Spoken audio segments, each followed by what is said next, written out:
Sorry, I was waiting Okay. for Umbar to finish. Great. But yeah, we're recording now. All Hey right. everybody, welcome to the July joint PAC BAC meeting, Pedestrian Advisory Committee and the Bicycle Advisory Committee. Today's date is July 8th, 2026. The time is 7:04 p.m. And with that, I'll pass it off to Umbar, who is the chair of the PAC, and Cynthia Palmer, who is the chair of the BAC. Hey everyone, I'm Umber, chair of the PAC. Thank you for joining. And I'm Cynthia, chair of the Bicycle Advisory Committee. Awesome. So once or twice a year, we try to do a joint meeting, and so appreciate. I think it's been a few months since we had our last one. So we've got a really good agenda for today that David and Elwyn shared around. I think for the sake of time, we will likely skip the full round robin of intros and maybe just jump straight into our first topic. But actually, if there's anyone new from the community, before we jump into topic one, we welcome you to come off camera and unmute yourself and introduce yourself if you're new, because we are so pleased to have new people here.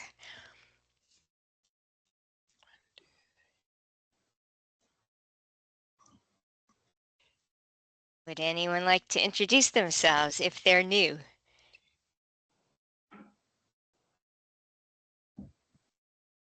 All right, seeing none, our other provision is that if you do speak during the meeting, anyone new or old, please introduce yourself when you speak up. That's it. Thank you. Thanks, Cynthia. So our first topic is going to be 2027 legislative priorities. And this the speaker we have is Chris. Thank you, Ambar. My name is Chris Layan. I am the Arlington County's Intergovernmental Affairs Liaison with South Cliff Strategies. I have worked in and around the legislature for about 10 years, 4 years as Chief of Staff to State Senator Adam Evan, then 4 years in-house policy for Virginia League of Conservation Voters, and then started South Cliff about 2 years ago, and have been working with the county for the duration of that company or of the company. So we're going to be so when it comes to the legislative affairs team in the county, really sort of being spearheaded by three individuals. We've got myself on the external affairs side, Brian Esty, who does the interdepartmental and sort of in the county liaison work through the county manager's office, and then recently Graham Weinschenk is going to be helping to work on the side of the county attorney. So we'll have sort of and Ariel Ardura with the county board side. So we've got sort of the board, we've got the legal structure, we've got the internal coordination, and then we've got the external product and liaison work. That's all undergirded through a very, very solid team through the CMO. So we are grateful to y'all as boards and commission members for working with us to help develop the county's legislative package. And we're exceedingly grateful for the work that you're doing early and in advance. I'm going to sort of over the course of the next 25 minutes, let's say, try to cover the current status of the legislative package development, a couple of quick political considerations going into 2027, some process recommendations, and then try to leave the bulk of the time for any Q&As and ways that we might be able to help you as you're developing your priorities. So when it comes to the current status of the legislative package, right now we are in the middle of the request for input from boards and commissions. That's running from June 1 to August 1st. That's when we're really requesting that you consider your legislative proposals, that you share rough drafts with us for feedback. This is really an opportunity for us to take a look at those priorities and say, yes, we can convert this into a bill, a budget amendment, a legislative campaign that's going to span a couple of years, but where we can help to provide feedback and sort of strategic insights on those campaigns. After that, we're going to be meeting with sharing these boards and commission priorities with the members of the Arlington County Board. We'll also be working with getting that interdepartmental feedback in terms of what their priorities are and putting that together into the legislative package. And really that's divided into three categories. The legislative package has our county's priorities and sort of position statements. This is the position statements are the those define the field that we play on with the legislative affairs team. That's if we want to know what is the county's position on housing, what's the county's position on transit, transportation, bike ped safety, that's where those county positions matter, because we're going to see probably 2,000 bills during the 2027 General Assembly session, and rather than dealing with them on an ad hoc basis, getting feedback in terms of direction through those position statements is really valuable. It allows us to be nimble, address situations that come up, because we know how the county, through its boards, commission, citizens, and county board have directed us to proceed. Then we have the county's legislative priorities, and these are issues where we know that the county is going to be weighing in. That's because it's an issue that uniquely affects Arlington County, or it's because it's an issue that Arlington is taking the lead on, because we know it is going to take unique, special, the development of a real campaign and effort to get it across the finish line. And then we have, then we'll have sort of the, then we'll have just sort of general statements of fact. So we'll have the actual, so where we have the positions, which are more broad. Then we'll have sort of categorized by issue, specific statements of policy saying this is a discrete policy that we support. This is important because that's when those are going to be for the categories where we know that the county is likely to see, or the General Assembly is likely to consider legislation.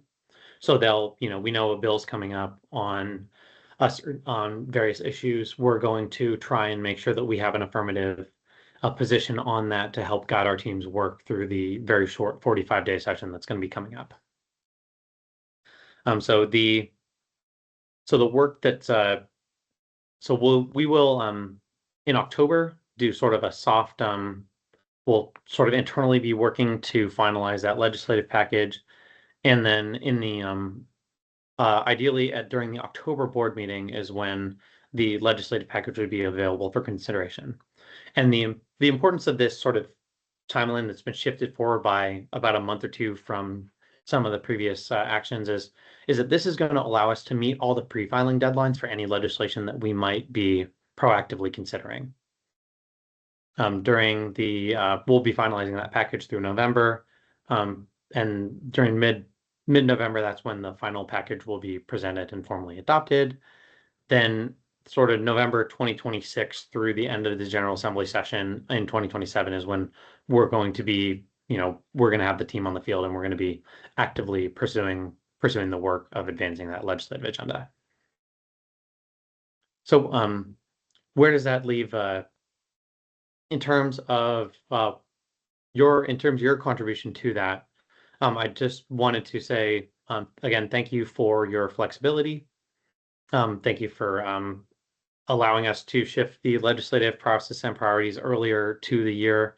It really does allow us to take action along the timeline that reflects like when legislators are considering bills.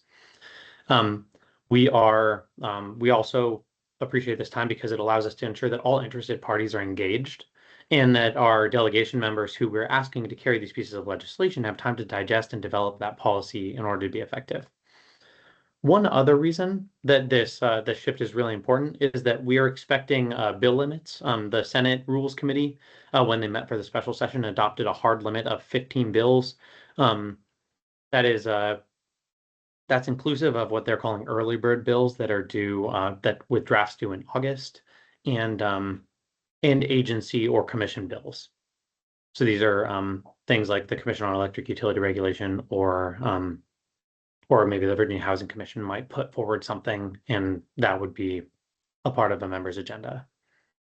The House has not adopted a formal set of limits, but we do expect it to be around that 15 as well. So it puts us, I think, roughly around 2,100 bills that could possibly be introduced during the 2027 session. And I think the biggest flag going into next year is that we are looking at so during the second every odd year, we're dealing with truing up the 2-year biennial budget. And so when you're thinking about your budget considerations, think about really one-time funding. Where can we take advantage of the delta between the estimates from the various revenue forecasting bodies that the Commonwealth relies on and the actual revenues received by the Commonwealth to provide for one-time funding, whether that's capital, whether that's a project with a discrete date that may have some operating components. But really that's the opportunity that we're looking for from the financial perspective. Then when we're considering the bills, all 100 members of the House and 40 members of the Senate are going to be on the ballot coming up in 2027. And so with Democrats in control of the House and the Senate, they and the governor's mansion, they are likely going to be looking to keep the general agenda pretty positive and reduce opportunities for let's call it like collateral damage or any controversial opinions or things to arise. So as you are advancing priorities, just remember that the newer a priority is or the more controversial a priority is, the more likely it's going to be a heavier lift in these odd years. The last piece is that because the session is 45 days, it means we have really about 2 weeks less of committee hearings on the front end of the session for your bills to be considered. And so we do want to have them pretty fully baked so that we're ready to go in those first couple of weeks of session when we're going to be having some critical hearings and the bills are really going to be getting their full due then.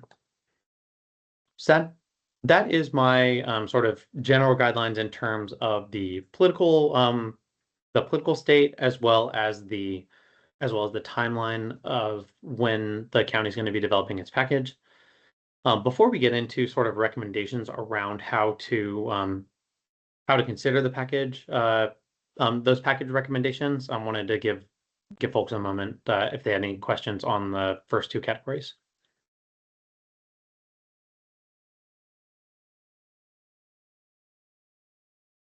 To Cynthia? Yeah, sorry. Can you explain what you meant by the limit of 15 bills? Because then you were talking about 2,100. I didn't quite understand what the 15 is. Per member. So it's 15 times 140. Got it. Thank you. Which I should check my math to make sure that that is correct.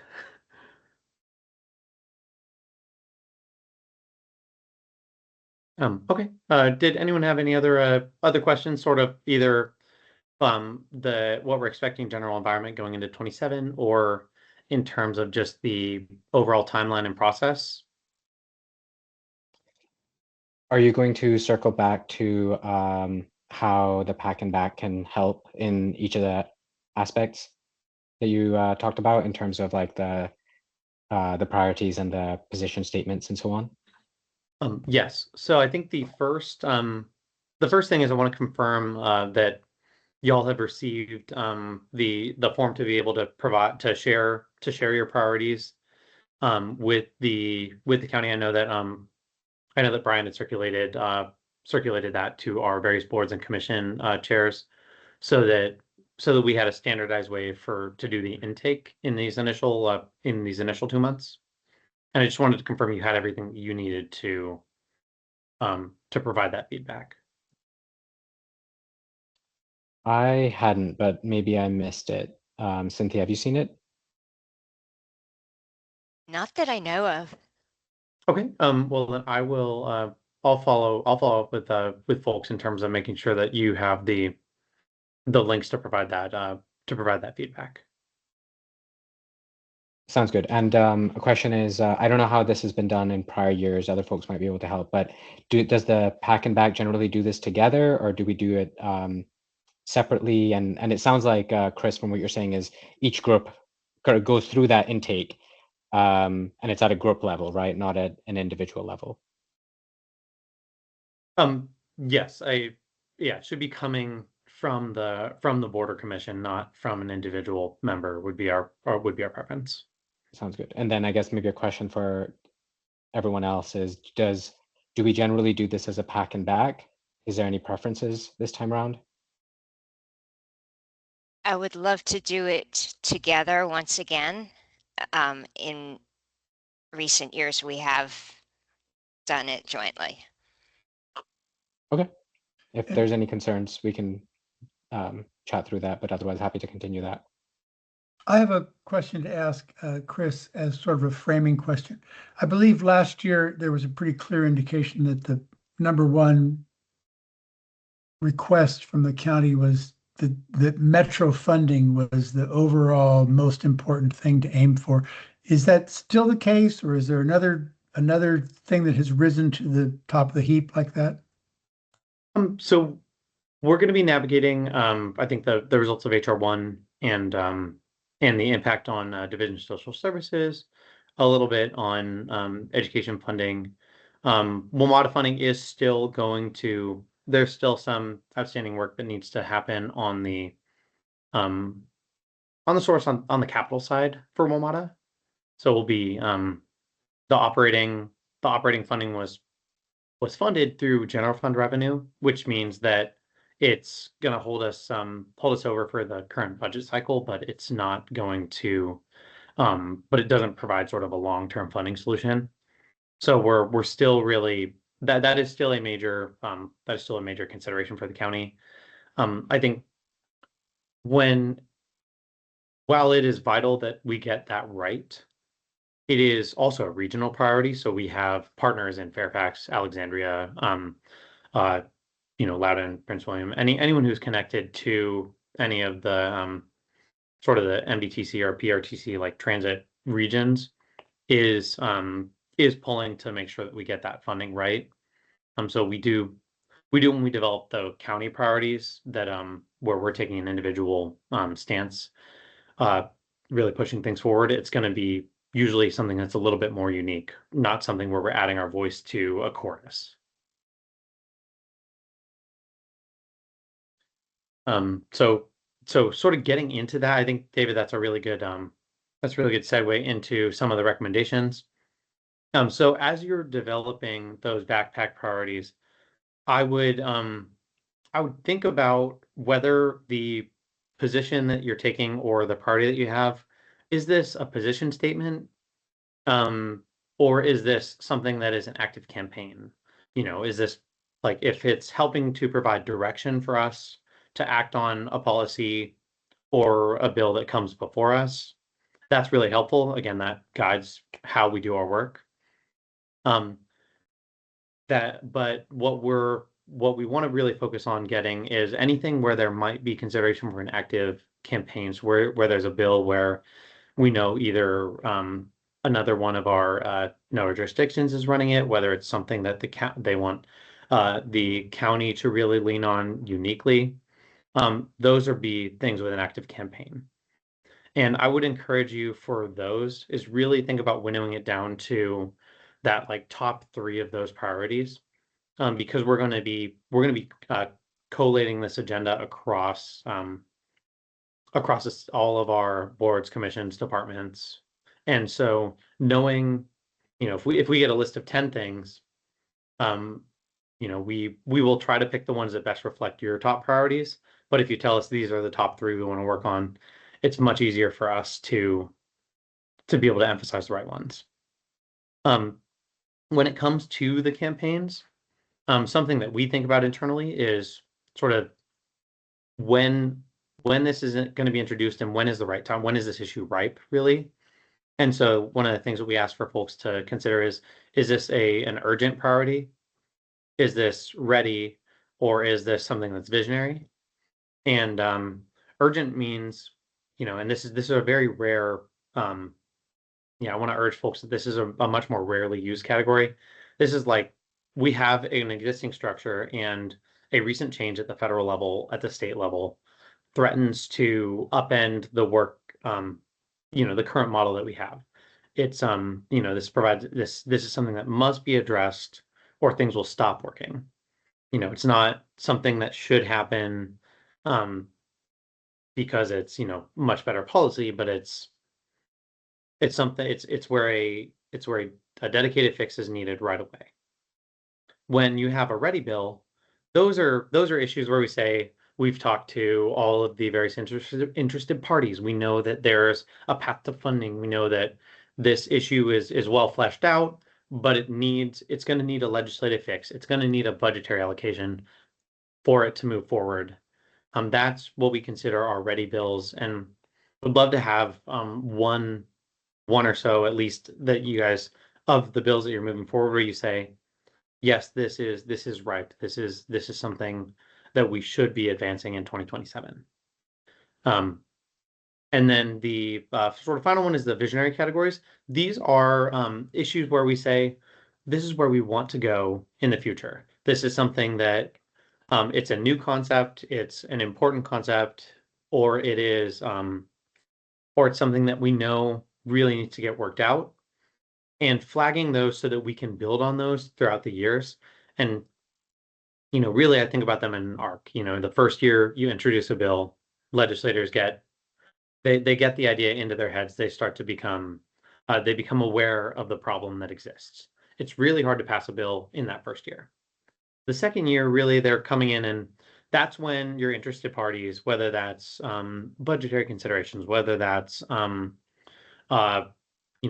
a, in the issue of transit, maybe it's a state agency, maybe it's folks from real estate realtors, the community associations, et cetera, where we're starting to go, okay, this issue's gaining traction. There's feedback that needs to be incorporated from those various groups in order for there to be a final product.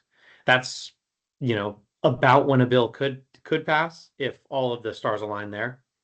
And then really making sure that we have the capacity and energy for that third year of saying, hey, we've kicked the tires with everybody. We've met in the interim to address these issues, and then it's matured and ready to go.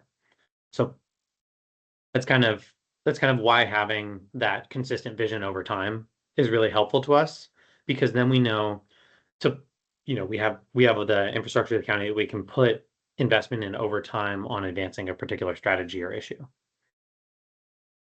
So that is that's the general feedback and those recommendations. I would say it's think through whether it's a position statement or something that will be an active campaign. Think about whether it's urgent, ready, or visionary, and then and really encourage you to give us your top three priorities among the lists when it comes to those campaigns, so that we know we know that we're going to be able to weigh that against everything else that we're pushing, and that we are in fact advancing your top priorities.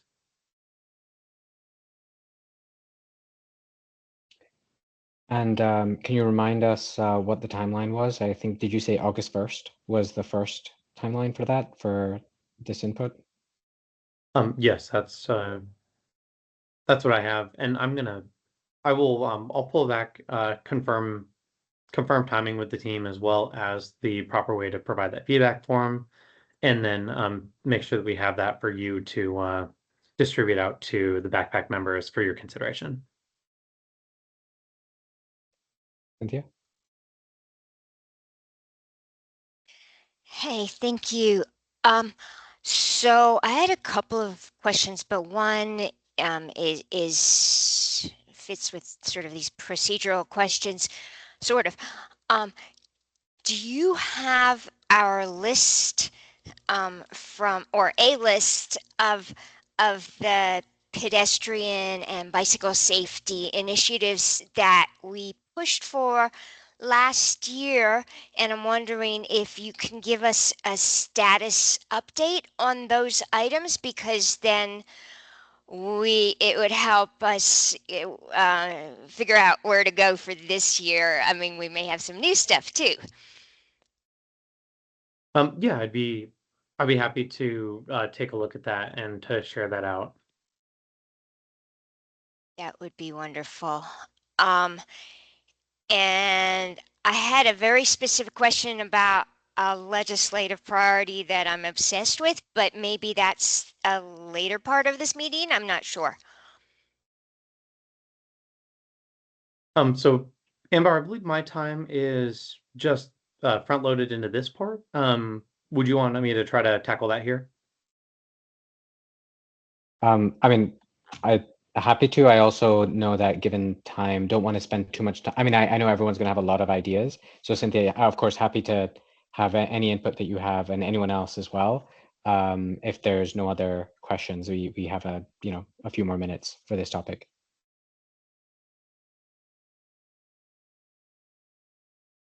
So yeah, go ahead, Cynthia. Yeah, it looks like we have 6 more minutes. So, as many of you know, I am obsessed with vehicle size, weight, um, the height of the hoods, the growing blind spots. And many of us saw the New York Times analysis recently, a couple weeks ago, on the deadliness of the bigger and bigger vehicles out there. And I would love if Arlington puts forward something, it may still be in the visionary category, but some way to get at vehicle size, weight, and hood height. And I just wanted to throw it out there. If you had any initial reactions, we can brainstorm on it. But is this in the realm of possibility to get at this in any sort of way? So I'd have to think about the tools that we have available to us at the local and the state level, whether that's something that would be, you could maybe we're talking about like I don't know whether it'd be something that comes through like the car tax, whether that's something that comes through any sort of actual like restriction licensing. I'm not sure if there's a model that exists in any other states or um, and any other country that gets at this issue. But I think one of the major things we'd have to do would be to figure out, is it happening in Virginia anywhere? What are the current tools? Is it regulatory? Is it financial? Is it and then what's happening at the federal level? How is this affecting the vehicle inventory, et cetera, that people have available to them? And then the final one would be, whether there's sort of willingness to take this action. But I think at least conceptually would be something that we'd want to be looking to external models for. Oh, looks like Eric's got his hand raised. Yeah, I was sort of thinking about the same thing. Would we want to look at other states as precedents? If there are other states out there, that might be something we might cite when we move that forward. It's pretty vital. Virginia is incredibly reluctant to be the first in the nation at anything, except for just being one of the first states. So having that existing precedent is incredibly valuable.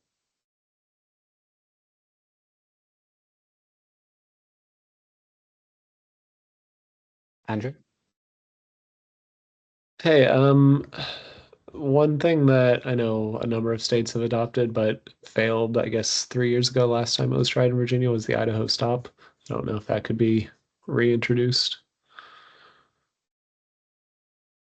Right. That's bikes are allowed to do the rolling stop at stop signs, right?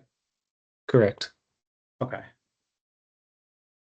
I mean that issue's relatively mature. I think I'd have to look to see whether there was a bill that addressed that in 2026, but I feel like that comes up relatively perennially.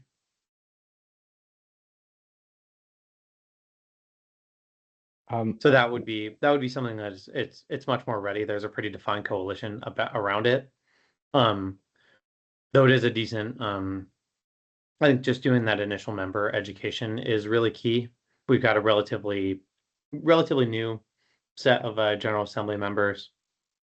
That said, the newer cadre I think might be a little more supportive of something like this. But I'd want to do an initial canvas of folks on the policy.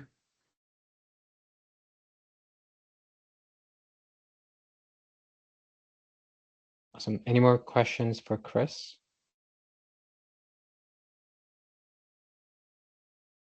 If not, thank you, Chris, for joining. I think, there's a lot to do here. We'll keep an eye out on that intake.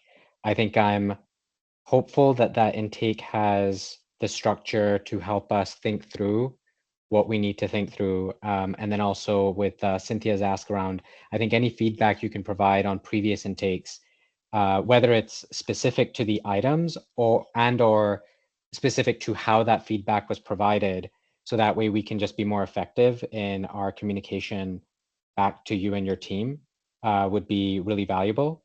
And then I think once we get that, I think we'll send a Cynthia, between us, and we can just send a communication out to all of PAC members, and facilitate that thought process, and maybe figure out how we want to bring this together into into an intake that we can then send off in the next probably 2 to 3 weeks.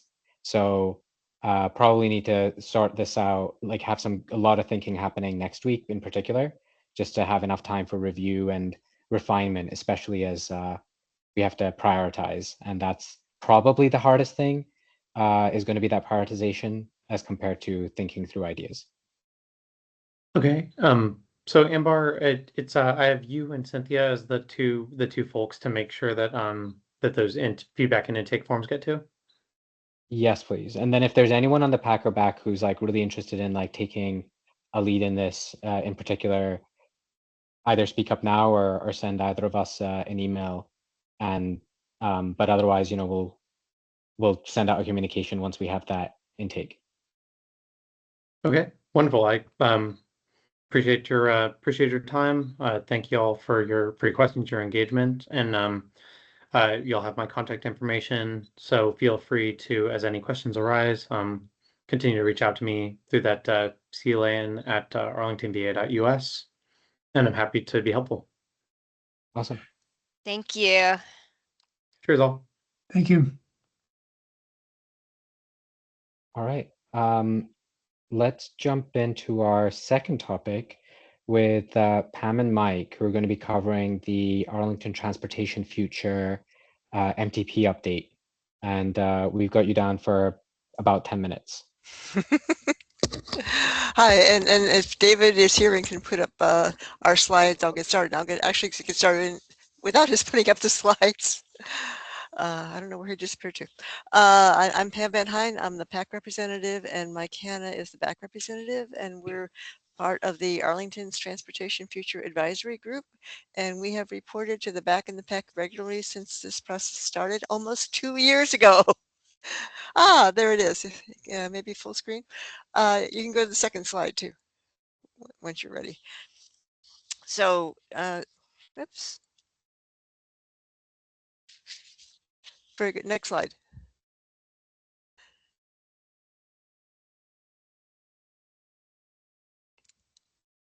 Oh, very good. Our agenda for tonight, we'll try to do this as quickly as possible.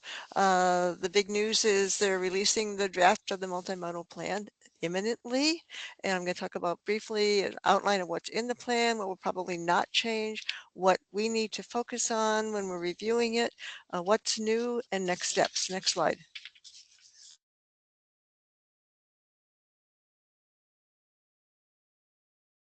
Yes, so they are releasing it next Monday, July 13th, and we will, you don't have to go back, okay. we will send out the links to it as soon as we get it, and both committees will focus on our responses during August. And it'll be great if we can get it in before the end of August. Now you can move on. All right, this is the outline. There will be an overview, setting the stage and background information, why this is important. The vision and goals framework, which you're very familiar with. The guidance framework, which has policies and strategies, and you're familiar with that. Network guidance, including modal priority, curb lane use, and freight. You have heard about modal priorities. We learned at the last meeting what the curb lane use ideas are, and we have heard nothing about freight so far. Integrating transportation development, so mainly how does transportation relate to land use, and realizing the plan, how is it going to be implemented for specific corridors. Next slide. Okay, what will probably not change? The overview, setting the stage, the vision and goals framework, which were approved by the board, so those are pretty much set in stone, and the policies. They've already been quite vetted. If there's something major wrong with them, we need to raise it, but if it's otherwise, probably not. But next slide. Okay. These are things that we need to focus on big time. The strategies, did the staff accept our recommendations? I know for the BAC, we sent several pages of comments on the strategies. A lot of them were super, they really helped us. Some of them we thought were more aspirational than actionable, and we want them to be actionable. So that's a big thing that we want to look at. And there were things here that were not quite right, and we go through them very carefully and make sure that we're okay with them. And if not, we raise those issues. The pedestrian priority map, I don't think they've made any changes in that, but we will want to look at that again, especially those of us who are pedestrians. And I know some of the PAC members had some concerns about the streets in their area, and if those are still the same, we need to raise those again. Proposed pedestrian clear zones, which they released at the last meeting. I think they're fine, but if you have issues with them, we need to discuss that and talk about that, raise them. The multimodal priorities and networks, the bike and transit. You've seen all that. Again, this is important for pedestrians and the BAC to check them out carefully. And for the BAC especially, they had 7 different bike routes that they were proposing, and make sure that those are all okay. There's one in my neighborhood that is not quite okay. So we need to get those straight. The new street typologies and how those impact the bike ped space. What are our concerns about that? And what is brand new, what we found out at the last meeting was the curb lane hierarchy, which I'll talk about in a minute. There are going to be metrics. We have not seen the details, and the BAC is very concerned about those and wants to keep the existing ones. Realizing the plan, we haven't seen nothing about this. There are no design standards, and we have backpack concerns about that. We haven't seen anything on the integration of transportation development, although we can suspect it's going to be how land use impacts transportation, how to plan for that in a comprehensive manner. That would be great. And what are our general approach to the new plan? What will we change? And Mike, do you have anything specifically you want to comment on now? No, I don't think so. You've covered most of the most important things. Design standards is one I really want to bring up with them. And how things get integrated. Also, I don't think you had it here, but one of the things we're losing is the all the metrics that were being covered under the old bike element. Yeah. And they have not. They pulled some different ones through that are somewhat similar to some of the ones we had, but we're losing a lot. So anyway, I think we need to go back through that list, decide which ones we think are kind of important that we continue to track. And if they're not in the new plan, we need to bring those up.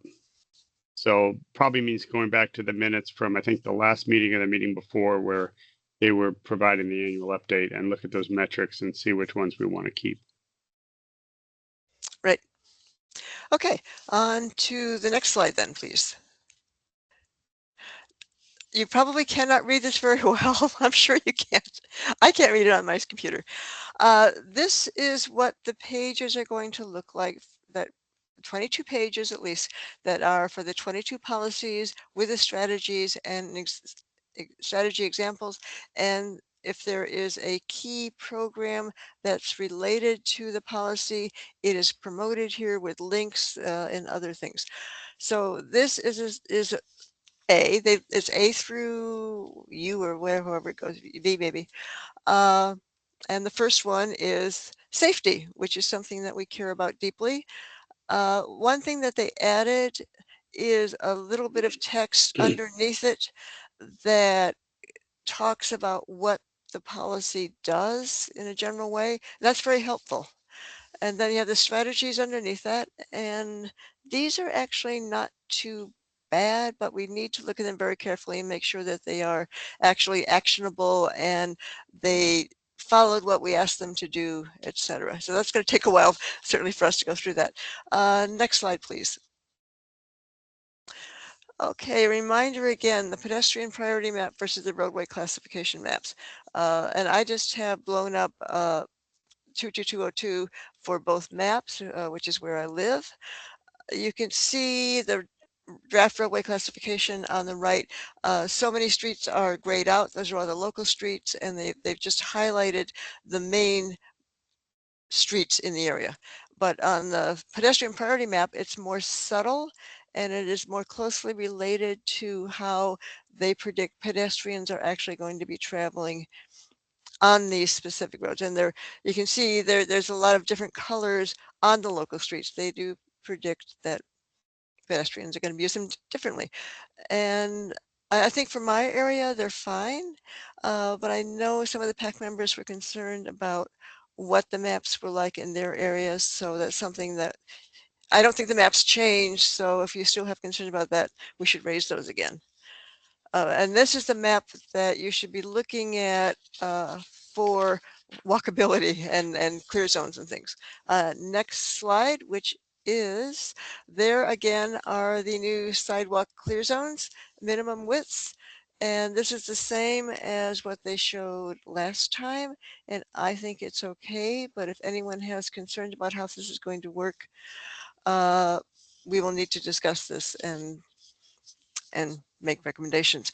They divide arterials into low density, medium density, and high density, collectors, low density, active area, and locals, low density and active.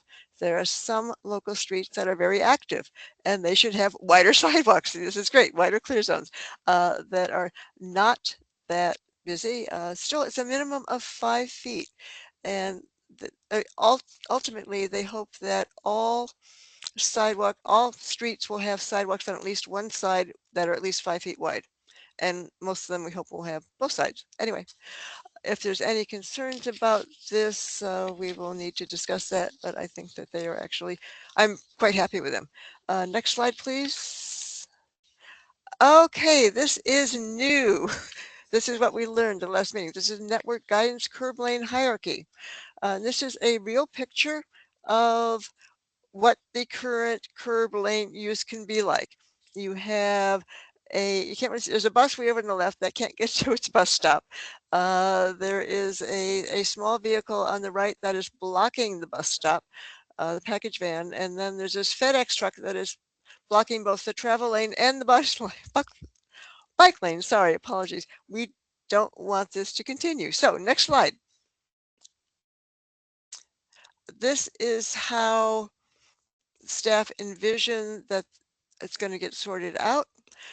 For all areas, transportation safety is the #1 point.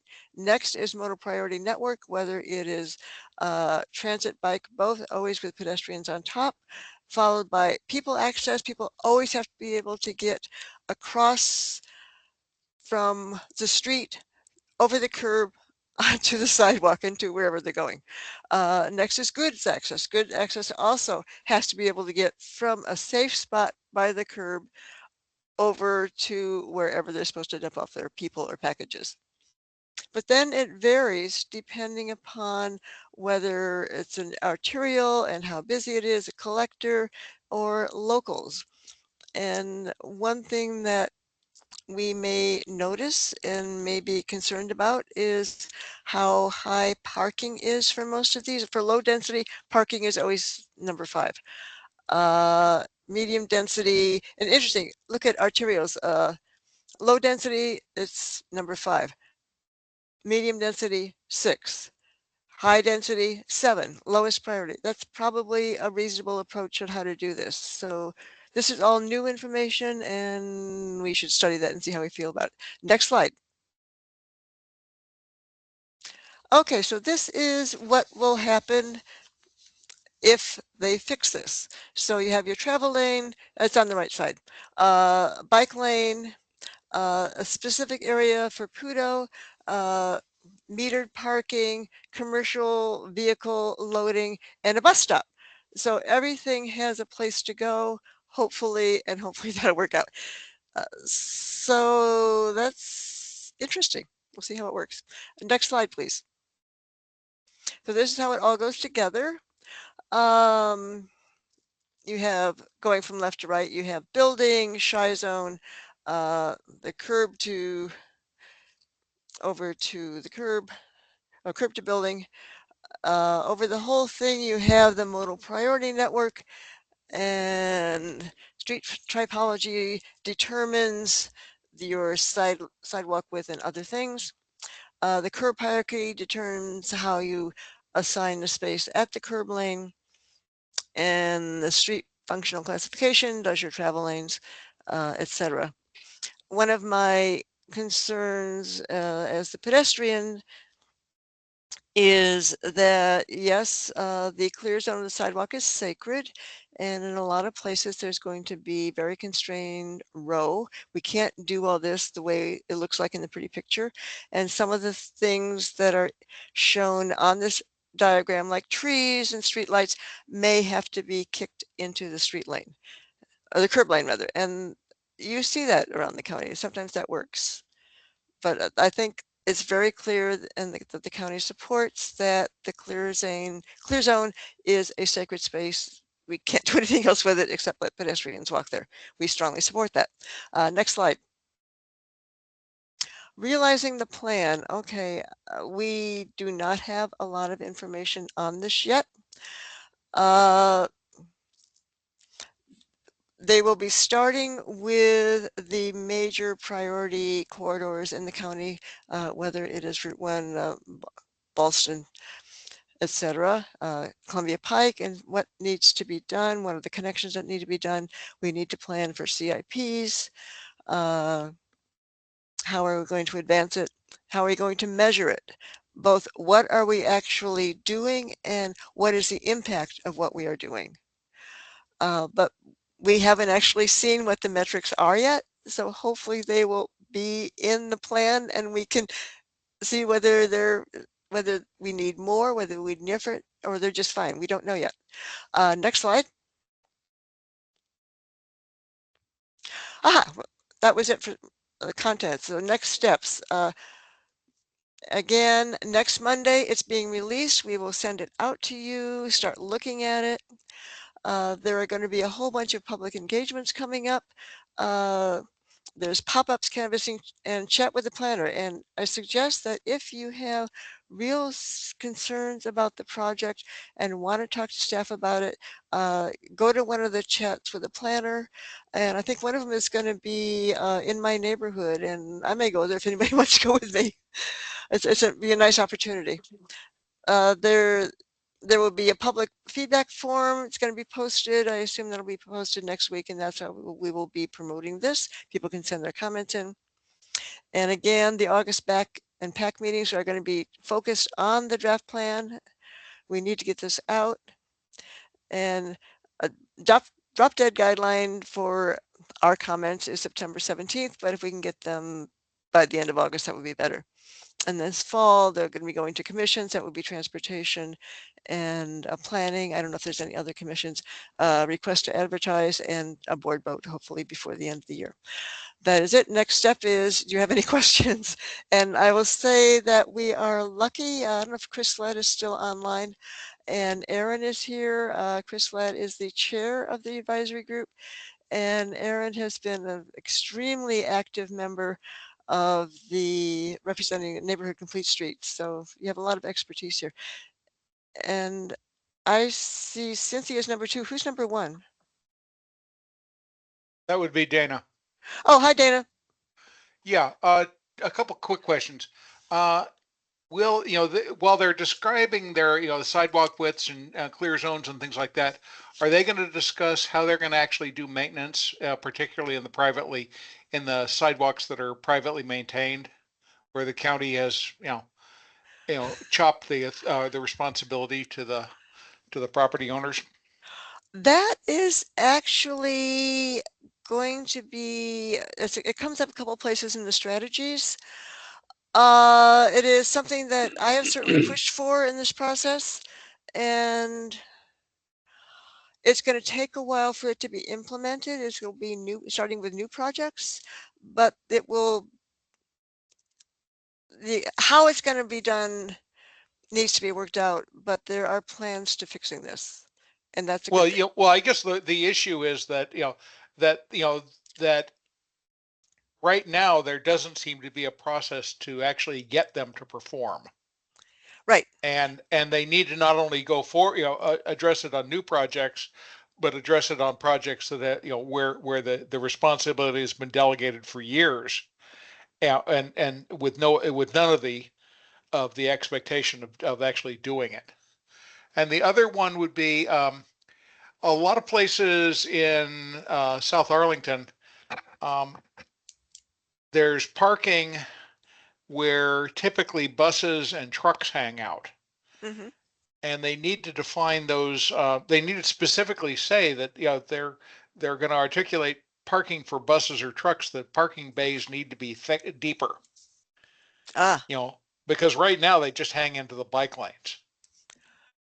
Excellent point. Okay, thank you. Thank you.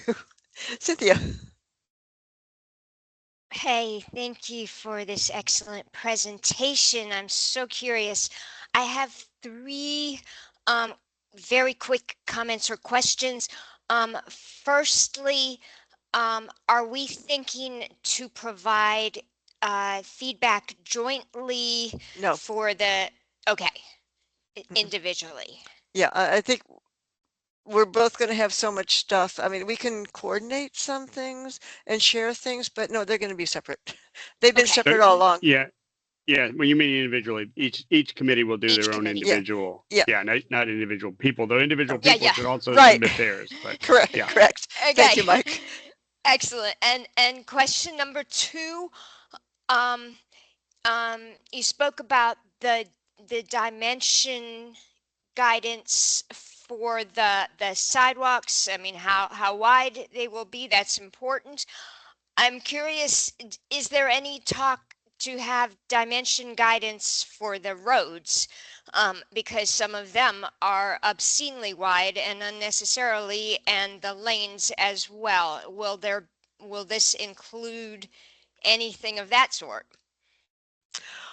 I don't know how specific that's going to be. I don't think so. I think that comes back down to I asked the question at the last meeting about design standards. Yeah. And basically they said, you can comment on each project as it comes up in terms of design standards.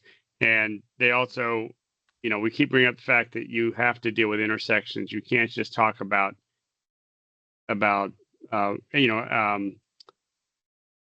corridors, as being important if you don't deal with the design of those intersections. And once again, it becomes, that's kind of a project by project discussion is basically what we're being told. So we can bring it up again, Yeah. Right.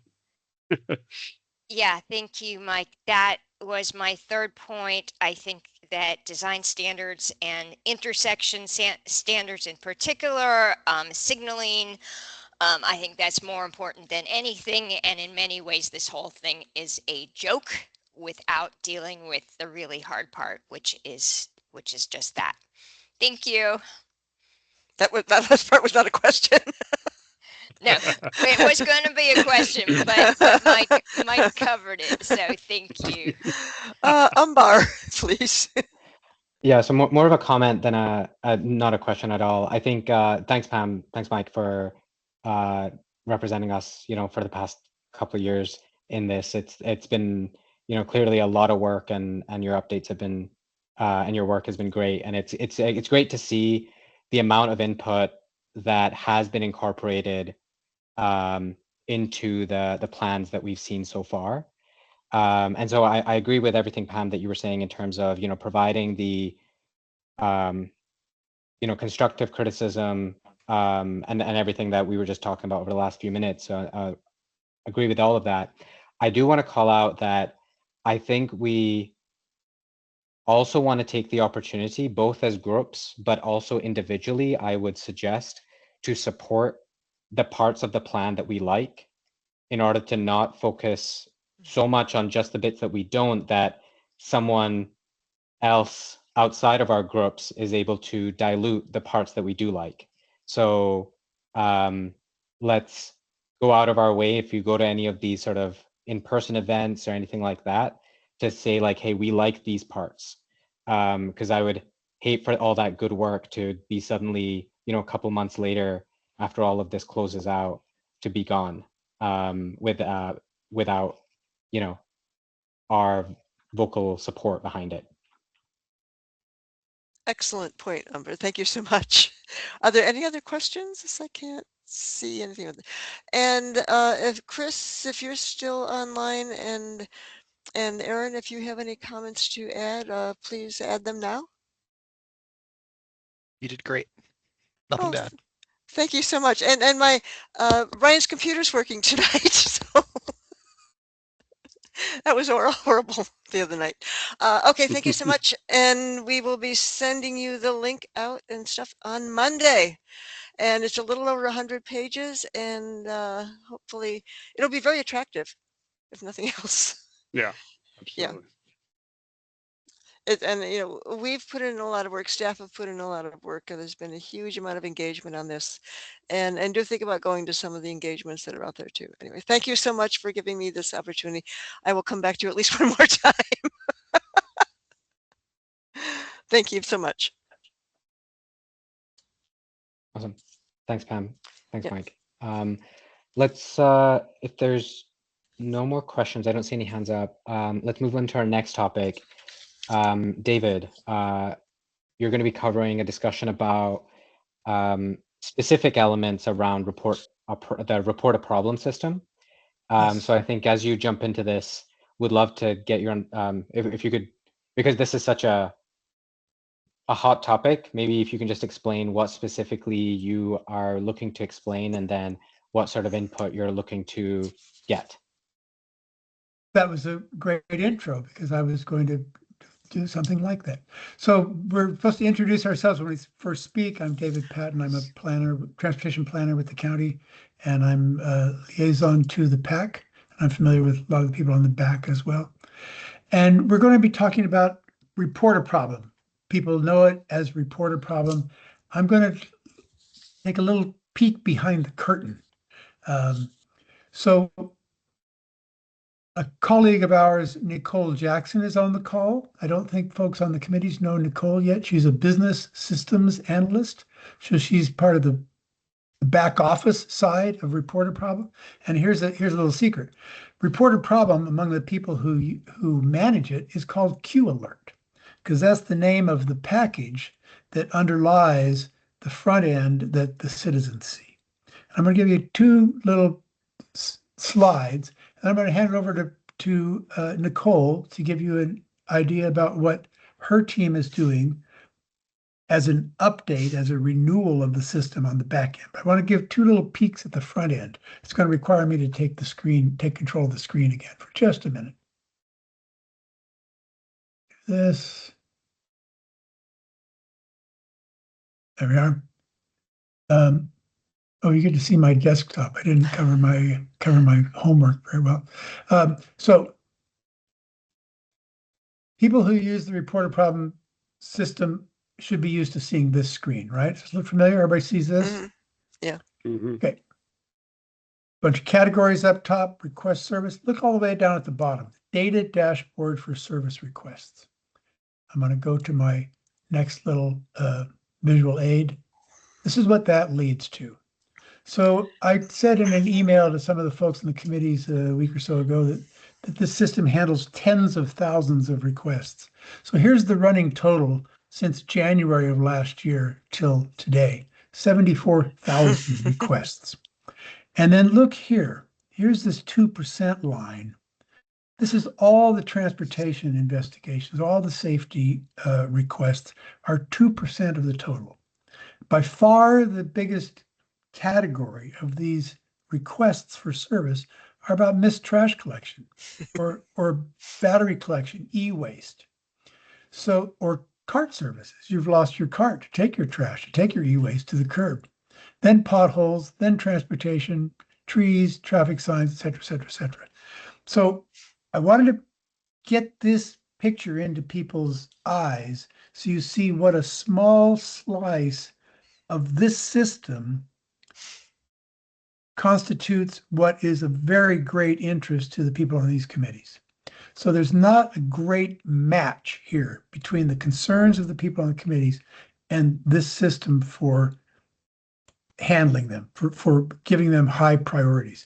So I'm going to stop there for now. I'll have plenty of opportunity to blab in a bit. I'm going to ask Nicole if she would like to come and talk about the system as a whole, how the county manages this vast interactive system of tens of thousands of connections with citizens, and then we can bring it back to concerns of the people here. And I see Aaron's hand is up. You want to speak up now, Aaron? Yeah, thanks, David. I see what you're saying about how many people are really concerned about their trash service. And this is why Arlington fired Bates. This was a huge fiasco. This is not representative of Arlington. It's not representative of 2 or 3 years ago in the report problem system. I mean, if you go back to that slide deck or that bar graph, there's like 1,500 pothole issues and 1,500 other street issues. That's not nothing. So just because we had a clusterfuck of things happening with the trash company and everybody was angry about it, that shouldn't drive the future, how much we care about this report problem system. I would use it more if it didn't suck so much for things that would be useful. Sorry about the stern language about it. It's just very complicated when I try to submit that there's a problem with a bike lane and that the issues are about construction, not about something that's actually relevant. So I think it is a big issue, and I don't think we should say it's not a big issue just because there's 40,000 people whose trash wasn't collected and they complain. And they're all in North Arlington, probably. All right. Thank you. I certainly didn't mean to imply that these are not important issues. I just wanted to give a sense of scale. And let's hear from Nicole, because even things like adding new categories or shuffling the categories is a lot of work. So if there's not a category for bike lanes being impinged by FedEx trucks, if that were to be created as a category, as a separate button, that's an issue right there. So Nicole, can I ask you to speak up and rescue me a little bit? Because I don't know, sure. I don't know about the back end of the system. A lot of this is going to be new to me as well. Sure, no And- problem. Okay, Can you great. hear me? Yes. Can you hear me? All right. Good evening, everyone. My name is Nicole Jackson. I want to bring Aaron back up to the floor so I can get a little bit more information, if you don't mind, giving me an example of what you wanted to report for bike lanes, because it is a major topic, and you're right, that's what we have for now, and we're looking to expand, and I'll go into that expansion roadmap a little later. But since you mentioned that right now, I want to just talk a little bit openly about what you would like to see and some of the issues you're seeing while you're in the community. Yeah, I'm sure there's a lot of members here that have other concrete examples, but the one near me that I've reported and nothing's happened is just a guy on Pershing leaves his 5 trash cans out on the street every day for the last year. 3 black cans, recycling and an organics.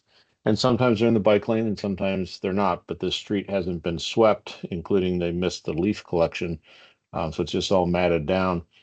And there isn't really the bike lane hasn't been properly swept, or the bike lane is clear, but right next to it is a pile of leaves. So every time it rains or wind blows, it's a problem. The trash cans shouldn't be kept there all the time, but there's no clear way to explain that. And I've tried and nothing's happened. So it's not clear how to make a system. I don't know the answer to this either, how to make a system where I can have a more open-ended issue, get to the right person who will then deal with the issue and respond to me. Mm-hmm. As far Okay. as I know, I don't know if they checked on it and didn't have a solution or didn't check on it. Okay. And you reported it, as you Yeah. mentioned, clearly with, I'm just looking Best at, as I could. yeah, I'm looking at it, looking at the interface right now. It has the option block sidewalk, streets, or bike lane. And then it has, well, can I share my screen, David? Yes, absolutely. So what we're working on is the user interface. And that is working with each department that is currently in Q Alert or report a problem. And we met with all of the groups in April. And this was an attempt to not really audit our back office, but do a journey map and look at what information is provided in the front end that gives the user, yourself, information on how to submit the proper information so it does get to the correct department or responsible person to clear the bike lane. And so you have this yellow area here that gives instructions that clearly explains, you may have to scroll down, but give your instructions on how to complete the bottom half of this form.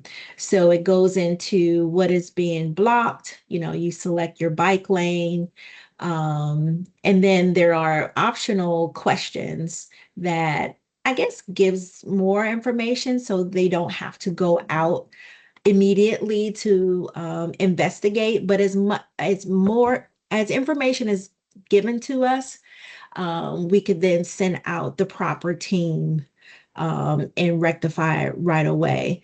So what I'm going to do is just bring up this as an example to our team. I need to find out who's responsible for it and just talk to them about what could be done in regards to any SLAs, what is the expected time frame to clear a bike lane or resolve this particular issue, because this issue is a big issue. And I don't know what or if we need to break these out into different issues.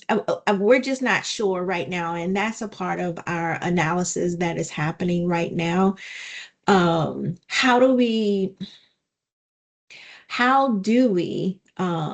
make it clear what options are available as a service to be directly submitted to departments, right? So we are working on that.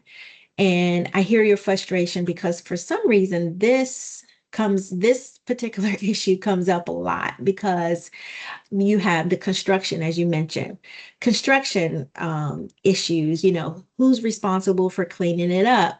But in this case, this is a resident leaving their trash cans, right? So is it something that should be sent to the solid waste to, I don't know. But when you have those cross-department responsibilities, that's where it gets a little unclear on who's doing what. So I just want to stop there and mention that to you.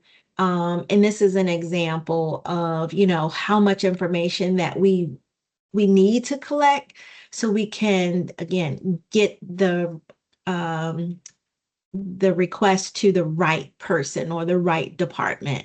There's so many hands going up. I just want to throw You in could, here, there's 6 okay, different drop-down menus, and I understand that they're not required, but it yeah, really makes me feel like I'm not doing my job carefully if I just leave everything blank. But I mean, I can say 2 weeks or more, um, time of day. That doesn't really okay, match with the prior issue. It's a conflicting statement.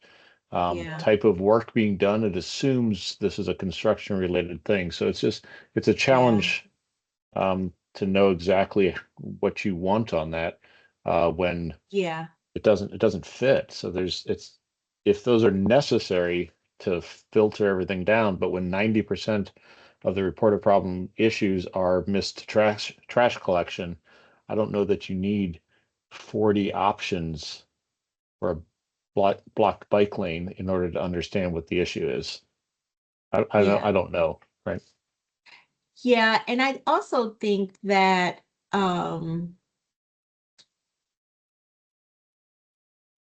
yeah, this is, yeah, they are including what's blocked, right? That's I guess the adjective is block and the noun is sidewalk, streets, or bike lane, right? So depending on which one you select, it could go to a different group. And maybe that's why they did it. I'm just not sure. But when we interviewed 19 groups, and we did a journey map to look at, what information is being captured and collected. Do you need that information?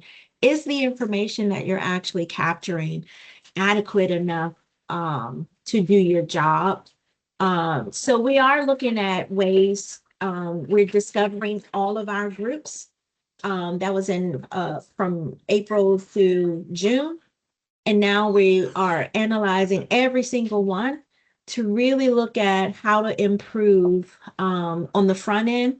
We're also looking at the back end, how many maybe more departments we need to bring on, more types of requests. I just met with CPHD in the permits department and code enforcement. That's another area that is highly requested through the general inquiry that goes to the county manager's office. So my role is I'm the administrator, so I create request types and work with departments to understand what is their business process, and then configure the system to become automated. So once you submit your information, it directly goes to that department and a staff member. Some of the information also has a manager associated with it. And we use it to manage and prioritize requests. If we identify an issue as a safety issue, then, that is prioritized over any existing issues. So, that I don't know if that is good enough, David, but let's take some questions if you don't mind. I do have your concerns, and this particular issue is a very important issue because we understand that it's a misdirected request type that is not responded to in a timely manner. So Nicole, I can take questions now. Yeah. Nicole, thanks very much. This is David. I'm number 6 on the list, but I'm going to assert a little privilege and jump in here for a minute. Okay. I'm happy to facilitate a conversation between your team, Claudia, your colleagues, and the committee folks, because some of these issues have been recurring for a very long time. Aaron pointed out a new one. I was not aware of the Bates. I don't live in Arlington. I wasn't aware of the Bates company being blackballed out of here. But some of the issues recur a lot. They're very frustrating to folks. And if it's a matter of going through some logical map of questions, types of pull downs, or little short informational boxes to highlight the real issues and not getting sidetracked into something that's a default that doesn't really belong there, I think we can have a hand in helping you fix that. I'm open to that. I would also include help with renaming some of our request types because we're so tied to it. And we want to make it plain language.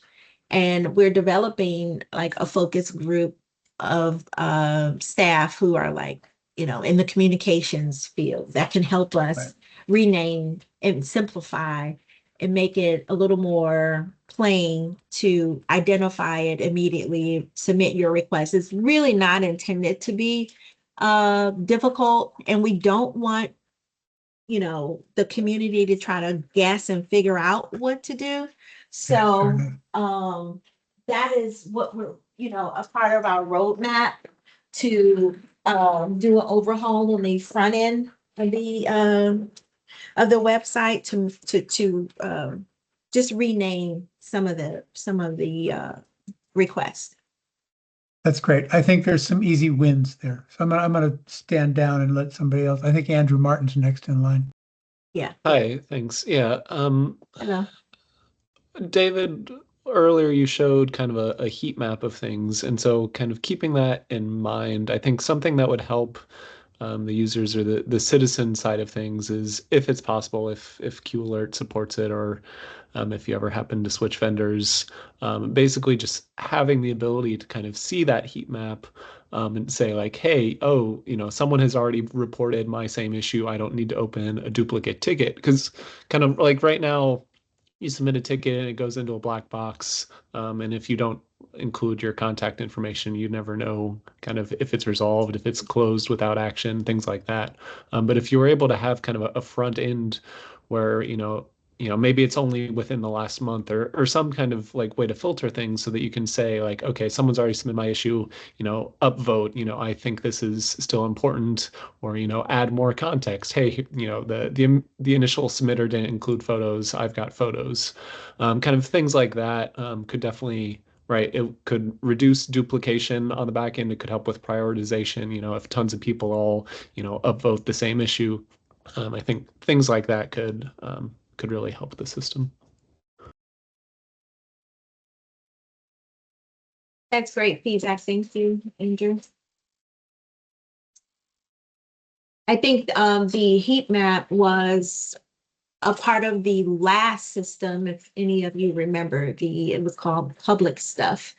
And I was told that they had a heat map that everyone could see, immediately before they submit a request.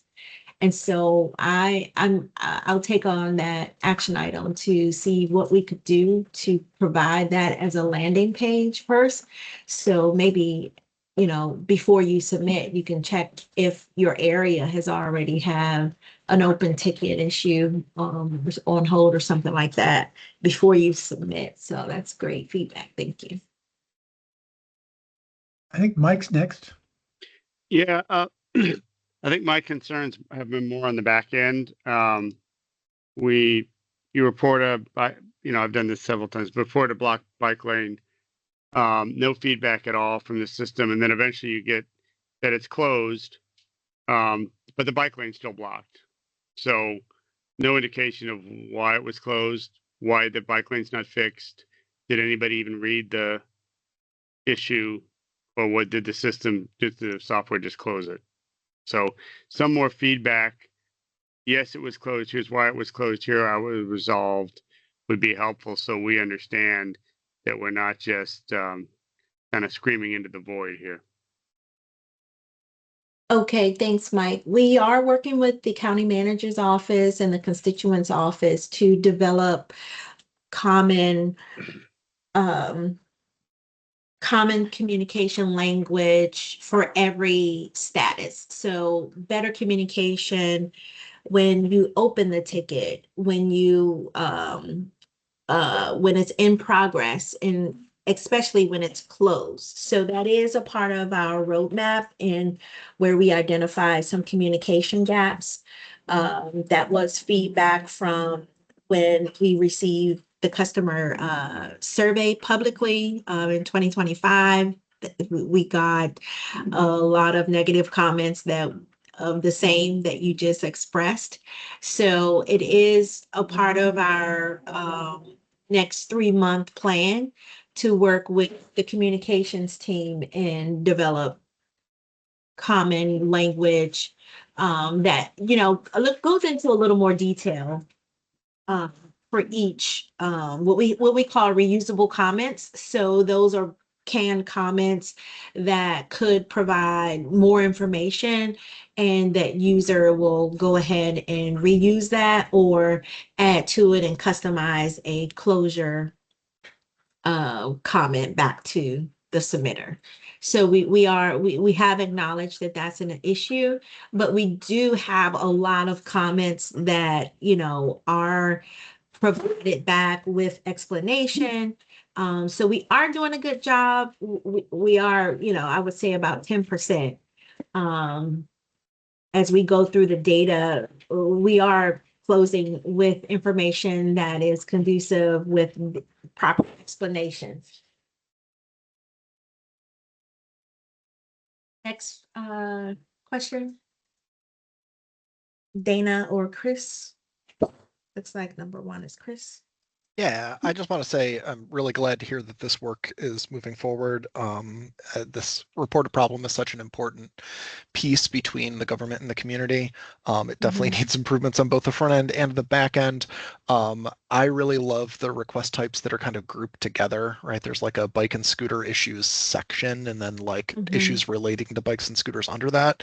But then there's all sorts of stuff that's sort of bike related that's not grouped in there. And so I spend a lot of time helping my neighbors find the right request type right now. And I think some more of that grouping so they can see all the things that are sort of related to each other and find the best one would be super helpful on the front end. And then my biggest issue as a power user is the back end, is just that lack of follow-up or status update.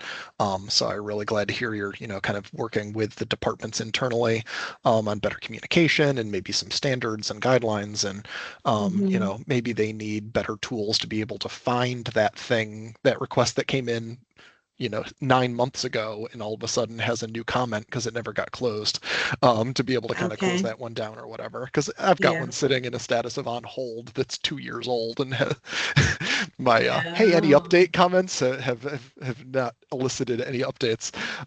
So thank you for your hard work, and I look forward to seeing it improve over time. Thank you for your comment.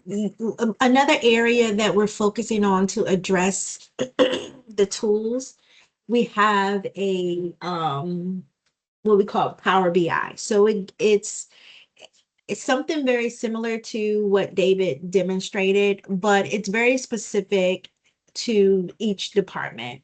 And we're really driving in metrics. We want to increase our performance metrics. I know some departments are meeting weekly and looking at open, closed, different status requests. They're very active. They're very engaged. And that has not been going on, to be truthful with you. I would say maybe in the last 6 months to 8 months, where we are really in our user group meetings talking about and encouraging all of our leads to meet with their staff, to look over their requests, to look where the statuses are, look how old our request open, like you just gave an example, right?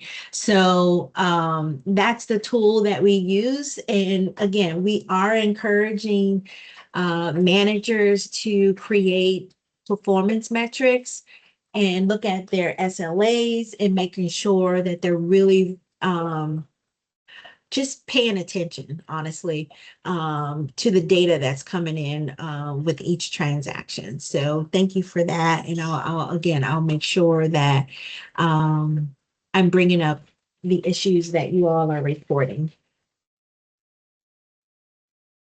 Okay, I guess I'll go. Okay. This is Dana. Yeah, some of the time frames are laughable, and you're going to going to assuredly annoy your customers. I did a street ticket street surface damage one in December of 2025. Dave Patton has the file, and it says, "Thank you for alerting us. The issue will be investigated and made safe within 3 business days. Repairs may take up to 4 weeks." It's July and nothing's been done. Mhm. So if you're gonna say, it's gonna take 2 years, to say it's gonna take 2 years. If you're gonna say it's gonna take 2 days, make it take 2 days, make it happen in 2 days. Mhm. Ownership, it goes into the abyss, and when an office does it, it doesn't say water, sewer, and streets has solved this, DES, leadership has solved this. Give some credibility.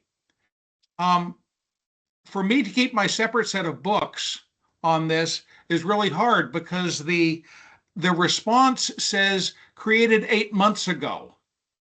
You guys know the date. Put the date down. Say that, created on June 14th, 2026, on the history of the document. Closed on June 17th, 2026. Rather than forcing me to go back and look at the file that I keep. Interagency, help us and advocate for Arlington with the other agencies that own and maintain roads and streets and sidewalks in Arlington. If it's a Park Service issue, Arlington should take the lead on advocating to get the Park Service issue resolved. As opposed to saying, please call VDOT, please call, the National Park Service, please call DOD. It's in Arlington, but we bump those things around, and broaden it. Include parking issues. This is probably the single place where there is a publicly visible list, a place to see complaints. By having, by saying, call the police for parking and parking issues, there's no visibility to that. Either they should set up their own system that's comparable to this, or use yours. Yeah, I agree. It's very difficult to make this mandated for all departments when other departments have their own system. They don't have a system. Some are reluctant. They do have a webpage with a form that you can submit. Yes, but issues. Yeah. Yeah. To my point, I submit the form and it goes into their recycling bin. I don't know where it goes. It's not visible. Yeah. I believe the county manager has the ability to say, let's do this. Yeah. All right. That's probably a list of mine. I'm going to assert a little more privilege again. I noticed we're over the time that was allotted to this topic. Oops, got to keep my hand raised. Dana, those are great points.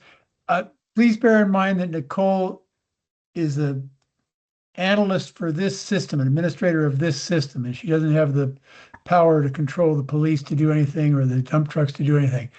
What was new for my understanding in the last week or so, and I'm happy to share, is that improvements in this system have risen to the county manager's office level.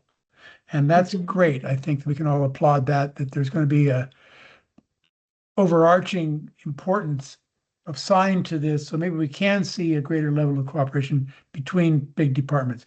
So I still see 3 more hands raised. I see Pam and Eric Goodman and Randy.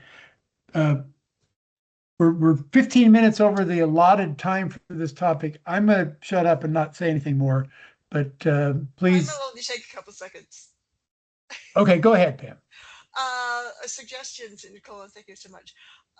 You talk about metrics. Can you add a metric for consumer satisfaction and have a feedback form for us to respond? How did the county do? How did they handle it?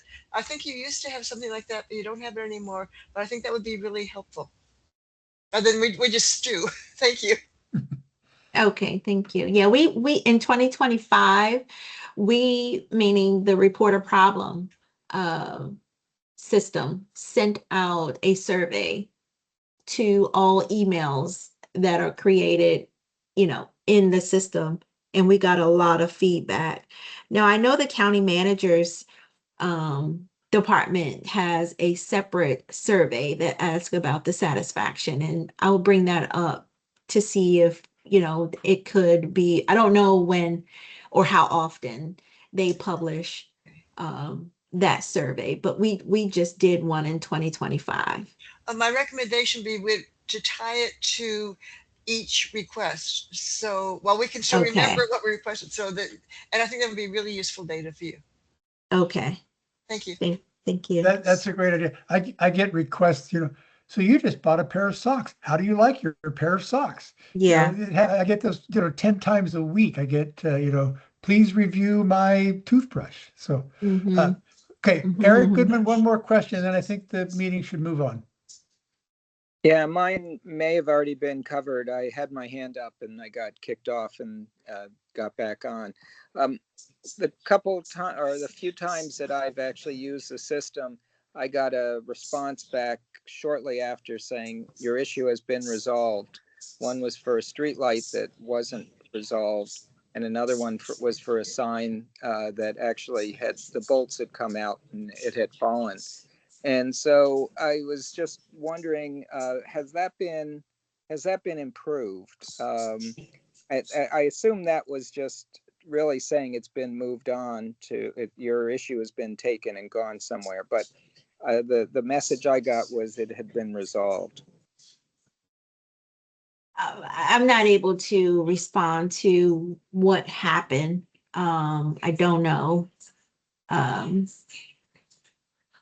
about that. I do know, depending on the complexity, well, you said that it was closed. I was going to say, depending on, what the request is, I know they take a little longer, but I don't have an answer for that, for your specific issue. You can definitely email me and give me your request ID number and I can follow up to really find out. But what I am taking away from this is, if it's closed, provide more details about what was actually done to make sure that you understand that, yes, it is complete. But if they're closing it and saying it's complete and it's not complete, so I don't know, that may become an issue between your expectations and, what actually needs to be done or what was done that they felt, was adequate. I'm just not sure. I can't, say. But what we do, when I met and interviewed each department, there's a lot of expectations on, what is done and what we're saying is done and what we feel is done. And so it becomes that tension between both parties. And we feel like, yeah, I don't know, what we're doing is not satisfactory. So that becomes a hard issue too, with staff feeling like they're not appreciated when, they're working hard every day with short staff, and, requests get reprioritized and addressed accordingly. So what I can say is, we are aware of, issues like that, and we're working towards continuous improvement for customer experience and better service delivery. Thank you. Welcome. Awesome. Thank you, Nicole. Thank you, David, for that topic. And David, I know you said that you would be happy to sort of facilitate an ongoing conversation. So yeah, I think from the engagement of this group, I think that's definitely warranted. And I think, Nicole, thank you for sharing all the different ways that you're working to keep the system going as well as improving it. So yeah, I really appreciate that. Yeah, and look forward to continued collaboration, because I think overall, I think we're all working towards the same goal, which is improving, the conditions within Arlington. Yes. Thanks. Thanks, I want everyone. to recognize you. that Cynthia has her hand up. I want to thank Nicole for coming tonight. This is, I really appreciate your assistance popping in to help us out tonight. Thanks. Yeah, no problem. Thanks, everyone. Have a good night. And Nicole, on your last point, I have in the past suggested that Arlington find a way of providing a mechanism by which residents can say thank you to staff members, because oftentimes I will go by a pothole or other fixes on the roads and I'm so frustrated I don't know who to thank, but I really want to thank Arlington. Many of us are noticing the good work being done and we wish we had a way to directly thank the people who did it. So appreciate everything you're doing. You're in a very challenging role here. Thank you. Thanks, Cynthia.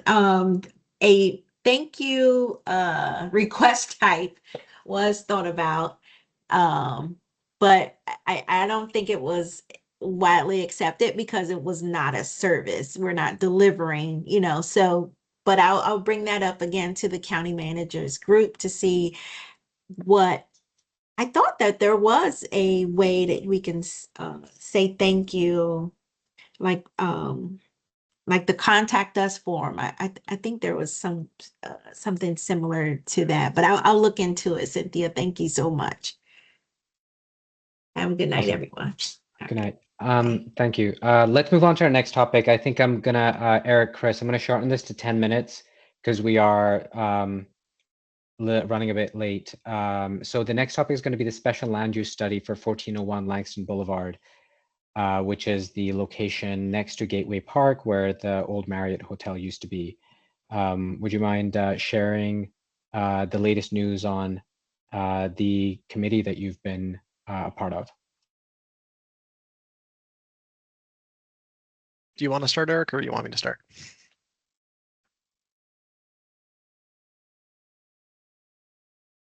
I think that means you, Chris. All right, cool, yeah.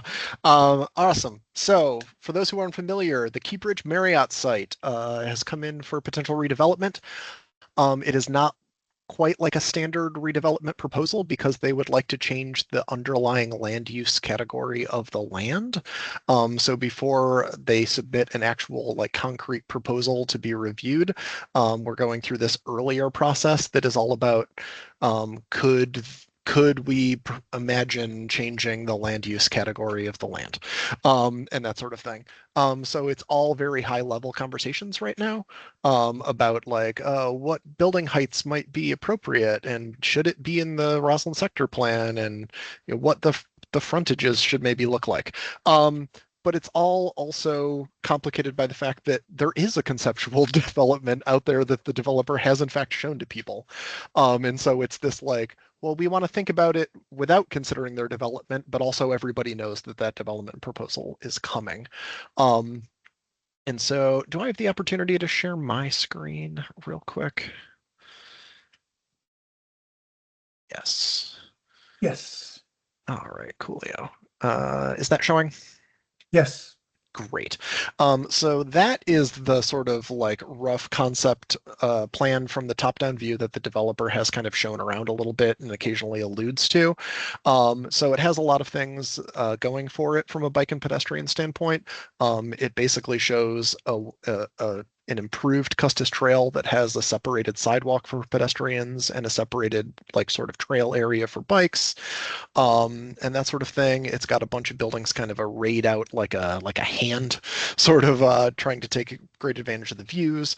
It has a big sort of park area in it that would be kind of an extension of Gateway Park, and some like plaza areas. There's also an imagined like sort of path.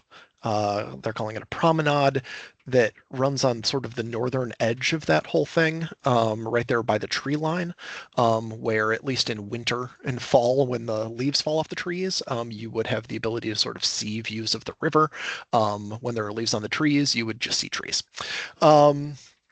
So there's like many more meetings to come. Like I said, it's still very in that like, what would the best use of this site be, sort of vague stuff right now. But I think it's definitely heading in a useful direction. There's a big opportunity here to kind of get some like design guidelines in place before they start reviewing an actual proposal that says, I don't know, things like there should be, space between the Custis Trail and the road for like snow to get put when they plow and stuff, because like what they're showing right now is pretty jammed right up against the curb, things like that. So that's my spiel. Eric, do you have stuff to add? I think they captured it really well. One issue that came up at the last meeting was, conflict zones between pedestrians and drivers. And the parking will be underground, the loading will be underground, so a lot happening underground. But the cars will have to get to those garages somehow. And looking at the visual you have, maybe there's an exit onto Langston and maybe one closer to Key Bridge. I mean, it's still thousands of vehicular movements, a day. So no matter what, there'll be conflict zones, but I think there is space for discussion on what's the way to minimize those or make those as safe as possible. Yeah, I think that's one of the biggest issues with the concept plan is it's too many curb cuts, especially too many curb cuts crossing the trail. So I think kind of the way it is currently set. Can you see my cursor on the screen or no? Like my mouse? No, that's really annoying. Yes, it's in the trees. Okay. Can I? Oh, I can draw. So like, there we go. That's that's a conflict point across the existing sort of sidewalk that goes to Key Bridge, and that would be one of the main entrances for like accessing the parking garage and the loading. And then this would be the other place where you can access the parking garage and the loading, and that goes across the Custis Trail. But then there's also 2 more curb cuts that are basically just for pickup drop off. Just for Pudo. And so like that is, I would say at least 2 more curb cuts than is really necessary, making, it probably doesn't result in more cars, but it's 4 different places where you have to be watching for cars when there probably only needs to be 2 places you need to be watching for cars. So I think that's one of the main things I've got my eyes on. Aaron, you got your hand up? Yeah, Chris, thanks. There's 2 things just looking at that map that I'm want to just ask if anybody's thinking about North Oak Street, which is on the just outside of the lot on the west side. That just T-bones into Langston, and then there's that counterflow lane on Langston to get to Nash, the next street. Is there any thought about rerouting that so it just connects right up with Nash? I've not heard anything as part of this. I pushed on it a bit during the Roslyn sector plan years ago, and I think nobody wanted to tangle with VDOT about that thing. It also sounds expensive. Well, yeah, I know, but Nat, the Oak Street T-boning in there is just such an awkward thing, and this seems like the time to have that discussion. That if the loading zone were not also another street, Nash, that loading access route, and Oak could all kind of be merged into one road. I think. To be complicated. The other thing is a little bigger. I'm looking at the Gateway Park bridge going over Langston there. I'm not sure what they're doing with the on-ramp that's currently existing on that bridge, but I think they should just kind of extend that on-ramp and extend the Gateway Park elevated amount all the way over Lynn Street. Cynthia, I know, would be very happy with that. So if we're talking about like, let's get rid of some of these conflicts, just get it up and keep it up and all the way across, and then we can not worry so much about how many curb cuts there are, because we'll be pedestrians and cyclists will be above that. So see if you can work some magic in there and make that part of the big plan. Give them bonus density or something. Ambar, I think you're next. No, Eric's next, but just a time check. We've got 2 minutes, and 4 hands. So Eric, you first. Yeah, just real quickly, I listened in on the meeting as well, and it seemed to be potentially some conflicts with the airport authorities and FAA and other things like that. So there may actually be some issues with the plan as we see it now because of the height and I guess flight path issues that might make it less economically viable than what's currently shown. Awesome. Thanks, Eric. Okay, so my thoughts here are, I'll try to keep it short. I think this plan, I think that the whole circulation angles that everyone's talked about, fair, agree. I think this place needs to be a place where people actually want to be, and for pedestrians to actually be like situated in the first place, and not just purely like a place that has a bunch of buildings that people may or may not be around, and then we add you know, trails and sidewalks and stuff like that on top. Especially it's such a unique location and it's such a big site. I think this is the time to do that. I would, Eric Malpelli, I would love to figure out as the PAC rep if maybe we can just chat at the opportunity to write a letter, a short letter to staff has been requested around some of our concerns or some thoughts that we have based on the topics that have been discussed so far. But anyway, those are two thoughts that I had. We don't have to chat about it now, but yeah, can follow up. Ooh, sounds good. Thanks. Cynthia? Thank you. So just really quick, in exchange for this privilege of building 5 giant new towers and making a whole bunch of money, I do feel like Aaron is right and that Arlington should get some help in return on the Lynn Langston intersection. These towers are going to bring in a tremendous amount of new traffic to a very dangerous intersection. So if there's any way we can make a deal, I do think it would be great to get a bridge or an underpass or some solution to the very intersection that brought me to road safety in the first place. Thank you. Thanks, Cynthia. Pam? Real fast. Looking at Chris's slide, on the left of that is the Air and Space project, which is immediately adjacent to the trail. It's not as big as Potomac Overlook, but it is a big project, and it is definitely in conflict with the trail. My comment is for Elwyn and the BAC to really push to ensure that anytime there's an SPRC or GLUP or anything that is right next to a trail, you've got to have BAC support on it. It is absolutely critical. We can talk about the great discussion we've had here. You can see things that other people aren't going to necessarily see, and it is so important that your viewpoints are included in the plans, and they will make a better plan. So please work on that. Talk to Matt Pfeiffer about it. Thanks. Awesome. Thanks, Pam. Thanks, Chris. Thanks, Eric, for that update. I think lots to come. Look forward to hearing more about this. Our last topic is actually maybe 4 mini topics in one, of which I think I'm going to cover 3 of them. But before we get to that, Pam, I think we wanted to just get the minutes approved, right? Yes, and we can do that in a minute. Okay, I would like a motion to approve the minutes of the May 12th meeting, PAC meeting. Can I have a motion to approve? Motion to approve. Second? Second. Thank you.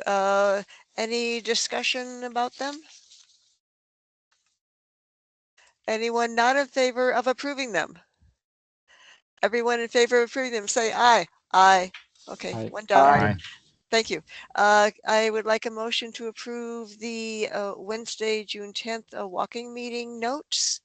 Can I have a motion to approve? Motion to approve. Thank you. Second, please. Second. Thank you. Any comments, additions, and discussion on this? And anybody voting against approving these? No. All in favor of approving them, say aye. Aye. Aye. Aye. Good. Thank you. And there's some edits I will do these before I give them to David to be posted, but thank you so much. See, it didn't take more than a minute. Thank you. Thanks, Pam. All right, so I've got move on. Sorry, there's another small item. Lauren Hassel is with us tonight. Lauren, I have the written out report that Mary provided to me. Do you want to present that? This is from Bike and Walk Arlington. Maybe Lauren's not with us. Can I have a minute or two to go over this briefly? Sure. Okay. Bike Arlington, Walk Arlington report to this meeting, July 8th. High-level summary. Adult bicycle education classes and group rides spring season hosted in partnership with WABA is complete. They hosted 6 adult classes, including Learn to Ride, Basic Skills, and Road Riding Basics, and organized 3 group rides. Bike to Work Day in May completed the closeout for the event, submitting photos and pit stop reports for COG's final event report. And there were, the number slips my mind, I think 1,800 people registered for the pit stops in Arlington. I think that's a record maybe. Community outreach. Bike and Walk Arlington participated in the community coffee pop-up organized by WABA near Mount Vernon Trail and the water park in National Landing on June 10th. Beginning to plan for the county fair in August. And I think the transportation plan will be a part of that. Bike Arlington is coordinating with fair organizers to provide secure bike parking. And walkabout brochures, they recently coordinated a reprint of the walkabout brochures since supplies were depleted. And we made use of those on the Boston tour last month. So Lauren and Mary are regular participants in these meetings, and I don't think either one of them could be with us tonight. So that was my report on their behalf. Thanks, David. I wanted to cover a few topics. So Vision Zero, NVTA funding, 2 trails, and a public input. So each of these could be each of these definitely could be a half-an-hour topic, but I'm going to try and do it each in about a minute and a half. So the first with the Vision Zero update, as it says here, there's links in the agenda for the latest update. This has been going through rounds of updates over the last year. At least the PAC gave a lot of input. I'm sure the BAC gave a lot of input as well. Overall, very happy. Personal opinion, based on the input that the PAC gave, based on where we are today with the final update of the action plan, very happy with it. The action plan is a high-level plan. It includes, very interesting statistics that I would suggest everyone take a look at around the improvements that Vision Zero's had and the impact that they've been able to achieve. It also is broken down into 4 specific categories for the actions that they're planning on taking over the next 4 years: engineering, engagement, plans and policies, and then behavior change. So engineering focuses on developing tools, systems, construction improvements. Engagement is working closely with the community, with VDOT, more coordination within the county. Plans and policies covers improving construction standards, funding, better funding, speed to implementation, and crash data tracking. Behavior changes are things like reducing speed. And then there's also a new section about e-bike education and reducing lane blockages that I think are all very good. There's a lot of positive changes that have gone in and since the last update from like a couple months ago. So now they've got more metrics and they've got separate outcome metrics to progress metrics. So really interesting, behavior change items that have gone in as well. So anyway, that's I'll pause there. I've got more to say, but for the sake of time, they're also going to be doing a high injury network audit. The list you can see here. So in July, they're going to be doing Carlin Springs, September Langston, and November, December is Glebe. So hope that will go well and we can expect some quick turnaround in recommendations coming out of that. One other thing I wanted to call out about Vision Zero is they've also had a recent, which you might have seen in a recent Arlington transportation around e-bikes versus e-moto sort of education. This is part of, from my understanding, this is part of their new Vision Zero action plan. I think it's interesting. I think it's relevant to the topic that was discussed in the last joint PAC-BAC meeting a few months ago. Anyway, that's everything around there. Any questions? Okay, let me move to NVTA. So NVTA, they've basically decided on their funding for, oh, sorry, they haven't decided. They're going to be deciding tomorrow as the final decision for $776 million, where it's going to go. Arlington put forward, I believe, 13 projects. A couple months ago, as part of one of the PAC meetings, we were asked to provide individual feedback into some specific projects. The NVTA staff have provided a recommendation. So all the analysis items that I'm going to share now is my own analysis based on that recommendation. That recommendation may not be what actually gets funded tomorrow, but hopefully there's some correlation. I think what's interesting here is, I'm not going to be sharing anything, but you can take a look at the link. 10 of 13 Arlington projects have been funded. The 3 that have not, or again, when I say have been funded, again, this is a recommendation. The 3 that have not been recommended are the Arlington Memorial Trail, George Mason 4-mile run intersection, which is on the WNOD, and the courthouse metro station access, which includes elevators. But all the other ones have been at least partially funded. So that's actually a really positive thing compared to where I believe we were a couple of months ago. So that's all good. But I think it's interesting if you look at the stats of their recommendation. So I said there's 776 million in that slide. If you were to click on that link, 57%, 444 million is pure highway widening. Nothing to do with pedestrians, bikes, which is interesting, to put it mildly, given that NVTA sort of talks about their multimodal aspects of how important that is. That 57% is nothing to do with pedestrian at all. It's 3 PWCs, that whatever that location, and Loudon projects that are getting funded around there. Then 7% are a mix of sort of road, car widening, and some multimodal.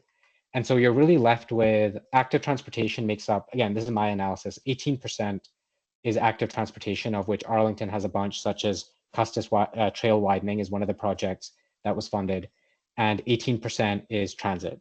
So I thought some of those stats were kind of interesting.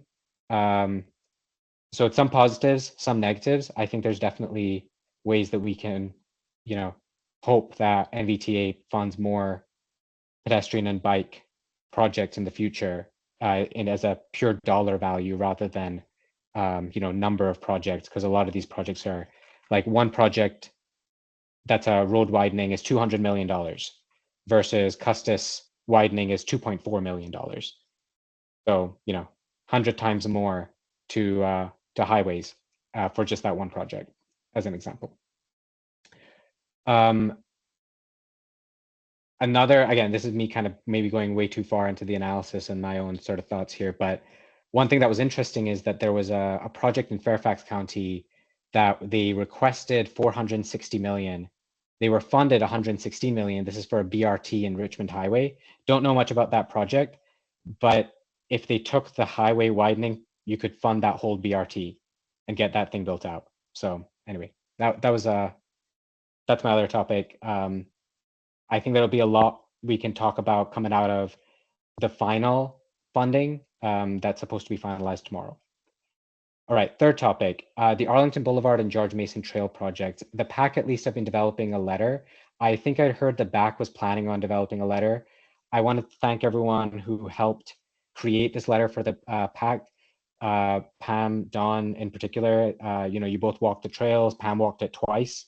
It's not a nice place to walk. I think it's going to be an incredible improvement to the conditions right now. So overall, the PAC's perspective is we love the changes. We think they're really important to bike and pedestrian networks. The designs are very, are high quality, they're innovative, and they fix like major problems. So, there's reduction in some of the driveways. There's also accounting for areas where there hasn't been enough right of way, that they've been able to sort of come up with interesting and unique solutions there. But there's still some concerns around really intersections, National Guard intersections, NFATC intersections, and some areas where there's pinch points and strange sort of turning points where you've got really almost like dangerous, actually fairly dangerous, immediate 90-degree turn followed by another 90-degree turn that's very short, and then misaligned crossings. So we're going to be providing a detail, the PAC, is going to be providing a detailed letter about that tomorrow, that we got the majority of the PAC to review and okay. Cynthia, did you have a question? I just wanted to make sure that the BAC has a couple minutes at least to discuss this. I know Mike and Randy and maybe Dana will be working on this together with myself for the BAC. So I know we're over time, so I'm not sure how we're going to maneuver this, but if the BAC could get in a few words here, that would be great. And For sure. Mike, do you want to jump in? Yeah, I can do real quick. I actually had I've got a slide deck that I'm not going to share, but I will send out to the BAC so you guys can. This is on the Arlington Boulevard Trail. Totally in agreement. Huge improvement. Some issues, one of which I think if they really make this bike path, Glebe Road could be the next intersection of doom. They're sort of creating the same circumstances we have there. So that needs to be addressed somehow. But I will send out the slide deck, my thoughts to the BAC on concerns. Generally it's a huge improvement of what's there if they actually pull it off. There's always the question of timing, but I look for something maybe over the weekend that we can then finalize the letter early next week would be my goal for the Arlington Boulevard. Awesome. Thanks, Mike. Thanks, Cynthia. That's great. I think this project can use this support and the fine tuning that you all can provide. Pam? Yeah, we can share our letter with Cynthia, and she can send it out to the other people working on it, right, Amber? Yeah, we can do that. So hopefully that can be helpful to you. Thank you. Yes, we I think our letter is about 4.5 pages, and it's lots of detail. So okay. And did Randy want to jump in? I saw his hand was up and then lowered, probably in the interest of time. But if Randy had something to add? Not really. Okay. All right. Thank you, Randy. Okay, and then the very last one is going to be very quick. Is just a heads up. This there's a public input that I believe is closing today for some street configuration changes on 4 Mile Run Drive. So just as a reminder, if you haven't completed it, I don't think it's too complicated to provide feedback for. So yeah, we just suggest folks go and do that after this.